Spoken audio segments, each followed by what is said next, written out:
Everyone, welcome to my YouTube channel grow with KC. मेरे channel पर आपको रोज़ एक नई जॉब वैकेंसी की जानकारी दी जाती है। तो अगर आपको नौकरी की तलाश है तो चैनल को सब्सक्राइब कर लीजिए।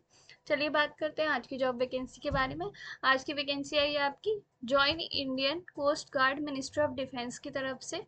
इन्होंने यहाँ पे वैकेंसीज निकाली हैं आपकी। एक मिनट, ये देखिए, इन्होंने यहाँ पे वैकेंसीज निकाली हैं नेविक की पोस्ट पे जनरल ड्यूटी और नेविक की पोस्ट पे डोमेस्टिक ब्रांच में, और यांत्रिक्स की पोस्ट पे, 3 पोस्ट पे यहाँ पे आपकी वैकेंसीज निकली हैं। और इसके लिए सिर्फ मेल इंडियन सिटीजन ही अप्लाई कर सकते हैं, फीमेल्स इसमें अप्लाई नहीं कर सकती। और इसके लिए आपके एप्लीकेशन फॉर्म कब से फिल होना स्टार्ट हो रहे हैं? 11 जून से लेके 25 जून तक आप इसके लिए अप्लाई कर सकते हैं। 25 जून के बाद आप इसके लिए अप्लाई नहीं कर पाएंगे। अब बात कर लेते हैं कि एजुकेशन क्वालिफिकेशन क्या मांगी है इन्होंने। तो तीनों पोस्ट के लिए अलग अलग एजुकेशन क्वालिफिकेशंस रखी है। एक बार एक वन बाय वन हम इसके बारे में बात करते हैं। तो नेविक जनरल ड्यूटी के लिए इन्होंने आपसे बोला है कि आप जो है 12th पास होनी चाहिए, और 12th में आपके पास मैथ्स और फिजिक्स होना चाहिए, तब आप इसके लिए अप्लाई कर सकते हैं। वो भी इन्होंने ये बोला है कि ये देखिए, यहाँ पे आप COBSE बोर्ड से आपने 12th पास की होनी चाहिए, तभी आप इसके लिए अप्लाई कर सकते हैं। नेक्स्ट पोस्ट है हमारी नेविक डोमेस्टिक ब्रांच में। इसमें आपने 10th पास किया होना चाहिए फ्रॉम COBSE बोर्ड से। नेक्स्ट पोस्ट है आपकी यांत्रिक की। यहाँ पे आपने 10th पास की होनी चाहिए फ्रॉम COBSE बोर्ड से। साथ में आपके पास डिप्लोमा होना चाहिए, या तो इलेक्ट्रिकल या तो मैकेनिकल या फिर इलेक्ट्रॉनिक्स या फिर telecommunication, radio and power engineering में 3 या 4 साल का। तो आप इसके लिए अप्लाई कर सकते हैं। या फिर आपने क्लास 10th और 12th पास की होनी चाहिए COBSE बोर्ड से, और साथ में आपके पास डिप्लोमा होना चाहिए इलेक्ट्रिकल, मैकेनिकल, इलेक्ट्रॉनिक्स, टेलीकम्युनिकेशन, इनमें से किसी में भी 2 या 3 साल का, तब भी आप इसके लिए अप्लाई कर सकते हैं। यहाँ पे कुछ इक्विवेलेंट सब्जेक्ट्स की लिस्ट इन्होंने यहाँ पे दी है। तो अगर इनमें भी आप, इनमें से किसी में भी आपने डिप्लोमा किया हुआ है, तब भी आप उसके लिए, इन पोस्ट के लिए अप्लाई कर सकते हैं। अब मैं आपको एज रिक्वायरमेंट बता देती हूँ, कितनी एज यहाँ पे इन्होंने मांगी। मिनिमम आपकी एज जो है यहाँ पे 18 ईयर्स होनी चाहिए, और मैक्सिमम आज आपकी एज यहाँ पे 22 ईयर्स की होनी चाहिए। तो नेविक जनरल की ड्यूटी के लिए मैं आपको बता देती हूँ, आपके नेविक जनरल वाले जो होंगे उनका 2 बैचेस में सिलेक्शन हो सकता है, 0126, 0226। तो इसमें आपकी एज जो है, या आप जो है पैदा हुए होनी चाहिए 1 अगस्त 2004 से लेके 1 अगस्त 2008 तक। अगर इस बीच में आप कभी पैदा हुए हैं तो आप इसके लिए अप्लाई कर सकते हैं। यांत्रिक की पोस्ट के लिए आपकी जो सिलेक्शन होगा वो 0126 बैच में होगा। इसमें आपकी एज जो है, आप या तो 1 मार्च 2004 से लेके 1 मार्च 2008 तक, अगर इस बीच में अगर पैदा हुए हैं तो इसके लिए अप्लाई कर सकते हैं। नेविक डोमेस्टिक ब्रांच के लिए आपका 0226 बैच में सिलेक्शन होगा। इसमें आपकी एज 1 अगस्त 2004 से लेके 1 अगस्त 2008 के बीच अगर आप कभी पैदा हुए हैं तो आप इसके लिए अप्लाई कर सकते हैं। SC ST के लिए 5 ईयर्स का एज रिलैक्सेशन है। OBC के लिए, OBC NCL के लिए 3 ईयर्स का एज रिलैक्सेशन है। तो ये आप देख सकते हैं, ये एज रिलैक्सेशन जो है वो अपर एज लिमिट में है, लोअर में नहीं। लोअर लिमिट तो आपकी कम से कम 18 साल आपकी मिनिमम एज होनी ही चाहिए। अब टेंटेटिव वैकेंसीज के बारे में मैं आपको बता देती हूँ कि कितनी वैकेंसीज किस पोस्ट के लिए हैं। तो ये देखिए, जो 0126 बैच है उसमें आपकी नेविक जनरल ड्यूटी के लिए यहाँ पे आपकी टोटल 260 वैकेंसीज हैं। यांत्रिक मैकेनिकल की फील्ड में यहाँ पे आपकी 30 वैकेंसीज हैं। यांत्रिक इलेक्ट्रिकल की फील्ड में आपकी 11 वैकेंसीज हैं। यांत्रिक इलेक्ट्रॉनिक्स की फील्ड में आपकी 19 वैकेंसीज हैं। और बैच 0226 के लिए, नेविक जनरल ड्यूटी के लिए आपकी यहाँ पे 260 वैकेंसीज हैं। नेविक डोमेस्टिक ब्रांच के लिए यहाँ पे आपकी 50 वैकेंसीज हैं। अब मैं आपको बता देती हूँ कि आपका सिलेक्शन प्रोसीजर क्या होने वाला है यहाँ पे। The selection of the candidate is based on their performance in this stage 1, 2, 3, 4। देखिए यहाँ पे आपकी सिलेक्शन प्रोसीजर में 4 स्टेजेस होंगी, तो उन्हीं के बेसिस पे आपका सिलेक्शन होने वाला है। अब मैं आपको एक करके हर स्टेज के बारे में बताती हूँ। ये आपकी स्टेज 1 है। इसमें आपका कंप्यूटर बेस्ड ऑनलाइन एग्जामिनेशन होगा, जिसकी पैटर्न मैं आपको आगे बताऊंगी, और क्या क्या सब्जेक्ट उसमें आपसे पूछे जाएंगे वो भी मैं आपको बताऊंगी। तो इसमें आपका डॉक्यूमेंट वेरिफिकेशन होगा, यानी जब आप स्टेज 1 के लिए अप्लाई करेंगे तो फिर आपका डॉक्यूमेंट वेरिफिकेशन होगा। बायोमेट्रिक रिकॉर्डिंग होगी आपकी, थंब इम्प्रेशन वगैरह ये सब चीज़ें आपकी रिकॉर्ड की जाएंगी। ये देखिए यहाँ पे आपके मैं रिटर्न टेस्ट का पैटर्न बता देती हूँ। जो नेविक डोमेस्टिक ब्रांच के लिए अप्लाई करेंगे उनको सिर्फ यहाँ पे आपके 4-5 सेक्शन होंगे। 5 सेक्शन होंगे आपके रिटर्न एग्जाम में। तो जो नेविक डोमेस्टिक ब्रांच के लिए अप्लाई करेंगे उनको सेक्शन 1 अटेम्प्ट करना होगा। सेक्शन 1 में आपसे क्या होगा वो मैं आपको बताऊंगी। सेक्शन 1 में कौन से सब्जेक्ट्स आपसे पूछे जाएंगे। आप अभी बस ये ध्यान रखिए कि आपको नेविक डोमेस्टिक ब्रांच के लिए सेक्शन 1 अटेम्प्ट करना होगा। और इसमें आपको अनरिजर्व्ड ईडब्ल्यूएस और ओबीसी कैटेगरी को पासिंग मार्क्स 30 होंगे और एससी एसटी के पासिंग मार्क्स यहाँ पे 27 होंगे। नेक्स्ट है आपकी पोस्ट नेविक ग्राउंड ड्यूटी की। तो यहाँ पे आपको सेक्शन फर्स्ट और सेकंड में आपको पास होना होगा। सेक्शन 1 और सेकंड में सेपरेटली, सेक्शन फर्स्ट और सेकंड में आपको सेपरेटली पास होना होगा। और ये इनके पासिंग मार्क्स लिखे हुए हैं। यांत्रिक इलेक्ट्रिकल के लिए आपको section first and third attempt करना होगा और दोनों में सेपरेटली पास होना होगा। ये यहाँ पे आपके पासिंग मार्क्स लिखे हुए हैं। यांत्रिक इलेक्ट्रॉनिक्स की पोस्ट के लिए आपको सेक्शन फर्स्ट और फोर्थ अटेम्प्ट करना होगा। ये आपके पासिंग मार्क्स हैं। दोनों सेक्शंस में आपको सेपरेटली पास होना होगा। यांत्रिक मैकेनिकल के लिए आपको सेक्शन 1 और सेक्शन 5 अटेम्प्ट करना होगा। ये आपके पासिंग मार्क्स दिए हैं और दोनों सेक्शन को आपको सेपरेटली क्वालिफाई करना होगा। तो अब देखिए आपका सेक्शन 1 जो है वो 60 मार्क्स का होगा। उसमें आपसे 20 क्वेश्चन मैथ के और 10 क्वेश्चन साइंस के पूछे जाएंगे। पासिंग मार्क्स आपके ये लिखे हुए हैं। इसमें आपका क्लास 10th के सिलेबस के अकॉर्डिंग ही आपसे जो है ये क्वेश्चंस पूछे जाएंगे। इसके लिए आपको 45 मिनट्स का टाइम दिया जाएगा। और साथ में आपसे ये देखिए मैथ्स साइंस इंग्लिश, मैंने आपको मैथ्स का बताया। मैथ्स के आपसे 20 क्वेश्चन, साइंस के 10 क्वेश्चन, इंग्लिश के 15 क्वेश्चन, रीजनिंग के 10 क्वेश्चन और जीके के 5 क्वेश्चन।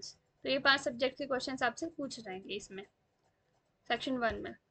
अब बात कर लेते हैं सेक्शन 2 की। तो सेक्शन 2 के लिए यहाँ पे आपका देखिए 50 मार्क्स का क्वेश्चन पेपर होगा और 30 मिनट का टाइम आपको इसके लिए दिया जाएगा। इसमें आपसे मैथ्स और फिजिक्स के क्वेश्चन पूछे जाएंगे, 25-25 क्वेश्चन। क्लास 12th के लेवल का ये आपका पेपर होगा, उसी की सिलेबस से क्वेश्चन पूछे जाएंगे। सेक्शन 3 में आपसे 50 मार्क्स का क्वेश्चंस पूछे जाएंगे, 30 मिनट का टाइम आपको दिया जाएगा। इलेक्ट्रिकल इंजीनियरिंग के आपसे 50 क्वेश्चंस पूछे जाएंगे। डिप्लोमा लेवल के आपसे क्वेश्चंस यहाँ पे आपको पूछे जाएंगे। सेक्शन 4 आपका 50 मार्क्स का होगा, 30 मिनट का टाइम आपको दिया जाएगा। इलेक्ट्रॉनिक्स इंजीनियरिंग के 50 क्वेश्चंस आपसे पूछे जाएंगे। सेक्शन 5 में आपको 50 मार्क्स का क्वेश्चन पेपर दिया जाएगा और 30 मिनट आपको दिए जाएंगे इसको करने के लिए। और मैकेनिकल इंजीनियरिंग के 50 क्वेश्चंस आपसे पूछे जाएंगे। तो मैं उम्मीद करती हूँ आपको समझ में आ गया होगा कि किस सेक्शन में आपको किस सब्जेक्ट के क्वेश्चन पूछे जाएंगे और आपको किस पोस्ट के लिए कौन सा सेक्शन अटेम्प्ट करना है। स्टेज 2 के अब चलते हैं हम स्टेज 2 पे। तो स्टेज 2 पे आपका बेसिक आइडेंटिटी चेक होगा और बायोमेट्रिक वेरिफिकेशन होगा। उसके बाद आपका एक असेसमेंट टेस्ट होगा। Biometric verified candidates will undergo OMR based examination. आपका एक OMR बेस्ड एग्जामिनेशन ये कराएंगे। ये आपका सिर्फ क्वालिफाइंग इन नेचर होगा, आपकी मेरिट में इसका कोई रोल नहीं होगा, बस ये आपको क्वालिफाई करना होगा। उसके बाद आपका फिजिकल फिटनेस टेस्ट होगा। इसमें आपको candidates undergoing physical fitness test will do so at their own risk. All candidates are advise to be in possession of sports rig, यानी कि shoe, T shirt, trouser etcetera, ये सब आपके पास उस time पे होना चाहिए। इसमें आपको 3 चीज़ें करनी होंगी। एक तो 1.6 किलोमीटर की रन करनी होगी, आपको रनिंग करनी होगी 7 मिनट में आपको कंप्लीट करनी होगी 1.6 किलोमीटर की रनिंग। और 20 स्क्वाट्स आपको करने होंगे और 10 आपको पुशअप करनी होगी यहाँ पे। उसके बाद यहाँ पे आपका डॉक्यूमेंट वेरिफिकेशन होगा। डॉक्यूमेंट वेरिफिकेशन इन्होंने काफ़ी सारी स्टेजेस पे कराया है, तो आगे भी मैं उसके बारे में आपको बताऊँगी। फिर आपका यहाँ पे एक मेडिकल एग्जामिनेशन कराया जाएगा कि आप मेडिकली फिट हैं कि नहीं। फिर आपकी मेरिट लिस्ट बनेगी स्टेज 3 के लिए। अब स्टेज 3 पे हम चलते हैं। स्टेज 3 में देखिए आपका क्या होगा, बेसिक आइडेंटिटी चेक होगा यहाँ पे आपका। फिर आपका डॉक्यूमेंट वेरिफिकेशन हो जाएगा फाइनल कि आपके डॉक्यूमेंट सही हैं। अगर सही नहीं है तो आपको यहीं से आउट कर दिया जाएगा। फिर आपका प्री एनरोलमेंट मेडिकल होगा INS चिल्का में। यहाँ पे भी आपका मेडिकल एग्जामिनेशन होगा कि आप मेडिकली फिट हैं कि नहीं। फिर आपको जो है अपने ओरिजिनल डॉक्यूमेंट्स यहाँ पे सबमिट करने होंगे। फिर आपका स्टेज 4 आ जाएगा। The candidates prior to undergoing training at INS Chilka are to submit all original documents during stage 3। देखिए यहाँ पे मैंने बताया कि आपको यहाँ पे अपने सारे ओरिजिनल डॉक्यूमेंट सबमिट करने होंगे स्टेज 3 में। फिर आपकी जो है स्टेज 4 में आपकी INS चिल्का में ट्रेनिंग होगी। ये आपका लास्ट स्टेज है। अब मैं आपको बता देती हूँ कि आपको अप्लाई कैसे करना है। Applications will be accepted online only, सिर्फ ऑनलाइन ही आप अप्लाई कर सकते हैं। 11 जून से लेके 25 जून तक अप्लाई कर सकते हैं आराम से। और आप अपने ईमेल आईडी वही डालिएगा जो आपकी एक्टिव रहती हो, और फ़ोन नंबर भी वही डालिएगा जो आपका एक्टिव रहता हो, क्योंकि आपको फर्दर ये कांटेक्ट उससे ही करेंगे। ये आपको देखिए यहाँ पे लिखा हुआ है compulsory documents to be uploaded by all candidates during filling of the online application. Stage 1 से पहले आप जब अपना ऑनलाइन एप्लीकेशन फिल करेंगे, यानी अभी जब अपना रजिस्ट्रेशन करेंगे आप, तो उसके लिए आपको ये सारे डॉक्यूमेंट्स की ज़रूरत पड़ेगी, तो आप इसको देख लीजिएगा। अब यहाँ पे इन्होंने बताया documents to be uploaded if shortlisted for stage 2। Stage 2 के लिए आप सेलेक्ट हो जाते हैं तो आपको कौन से डॉक्यूमेंट्स अपलोड करने होंगे? सारे कैंडिडेट्स को ये सारे डॉक्यूमेंट्स अपलोड करने होंगे। नेवी जीडी की पोस्ट के लिए अप्लाई किया हुआ है जिन स्टूडेंट्स ने, उनको ये सारे डॉक्यूमेंट्स अपलोड करने होंगे। जिन कैंडिडेट्स ने यांत्रिक पोस्ट के लिए अप्लाई किया है, उनको ये सारे डॉक्यूमेंट्स अपलोड करने होंगे। अब आगे चलते हैं हम। एग्जामिनेशन फ़ीस मैं आपको बता देती हूँ। SC ST कैंडिडेट्स के लिए यहाँ पे कोई भी एग्जामिनेशन फ़ीस नहीं है। बाकी कैंडिडेट्स के लिए यहाँ पे 300 रुपीज़ की एग्जामिनेशन फ़ीस रखी गई है, और ये आपकी नॉन रिफंडेबल है। एग्जामिनेशन सिटी की बात कर लेते हैं, तो आपको इसमें 5 चॉइसेस दी जाएंगी, तो उनमें से आप अपनी नियरेस्ट एग्जामिनेशन सिटी सेलेक्ट कर सकते हैं। Candidates will be given an option to select date and center for the stage 2 examination। अगर आप स्टेज 2 एग्जामिनेशन के लिए सेलेक्ट हो जाते हैं तो आपको अपनी एग्जाम की डेट और सेंटर दोनों चुनने का मौका दिया जाएगा। अब देखिए यहाँ पे टेंटेटिव शेड्यूल दिया हुआ है आपका कि आपके एग्ज़ाम कब कब हो सकते हैं। तो जो बैच आपका 0126 है उसका स्टेज 1 का एग्ज़ाम, और बैच 0226 का स्टेज 1 का एग्ज़ाम आपका मिड या तो एंड सितंबर में देखने के लिए मिलेगा इसी साल। और बैच 0126 का स्टेज 2 का एग्ज़ाम मिड या एंड नवंबर में आपको देखने के लिए मिलेगा इसी साल। और ये देखिए बैच 0226 का एग्ज़ाम आपको स्टेज 2 का मिड या फिर एंड फेब में देखने को मिलेगा 2026 की। और ये देखिए बैच 0126 का स्टेज 3 का एग्ज़ाम आपको देखने के लिए मिलेगा एंड फेब में 2026 की। और बैच 0226 का स्टेज 3 का एग्ज़ाम आपको नेक्स्ट ईयर जुलाई में देखने के लिए मिलेगा। अब कुछ और बातों पे यहाँ पे देखिए, यहाँ पे आपको बताया गया list of documents required at each stage. Her stage पे आपको कौन कौन से डॉक्यूमेंट्स की ज़रूरत पड़ेगी। तो ये देखिए यहाँ पे ये स्टेज 1 के लिए बताया गया है, ये स्टेज 2 के लिए बताया गया है, ये स्टेज 3 के लिए बताया गया है। मेडिकल स्टैंडर्ड्स में आपका क्या क्या चेकिंग होगी ये भी यहाँ पे पूरा बताया हुआ है, तो आप इसको यहाँ से देख सकते हैं। इस नोटिफिकेशन PDF का लिंक मैं आपको डिस्क्रिप्शन में दे दूँगी, वहाँ से आप इसको आराम से देख लीजिएगा, पूरा पढ़ लीजिएगा। अप्लाई लिंक भी मैं आपको दे दूँगी, साथ में मैं आपको ऑफिशियल वेबसाइट का लिंक भी दे दूँगी, तो आप आराम से वहाँ से देख के पढ़ सकते हैं इसको। अब सबसे मेन चीज़, क्या सैलरी मिलने वाली है आपको, क्या पर्क्स होने वाले हैं उसके, बाकी सारे क्या बेनिफिट्स आपको मिलने वाले हैं इन पोस्ट के लिए, तो वो मैं आपको बता देती हूँ। नेवी GD के लिए आपको बेसिक पे मिलेगी 21,700 रुपीज़ की, साथ में आपको अदर अलाउंसेस भी मिलेंगे, तो आपकी सैलरी काफ़ी अच्छी हो जाएगी। नेविक डोमेस्टिक ब्रांच के लिए आपको बेसिक पे मिलेगी 21,700 की, साथ में अदर अलाउंसेस भी आपको मिलेंगे। यांत्रिक की पोस्ट के लिए आपको बेसिक पे मिलेगी 29,200 रुपीज़ की, साथ में आपको अदर अलाउंसेस भी मिलेंगे, तो आपकी सैलरी अच्छी ही होगी तीनों पोस्ट के लिए।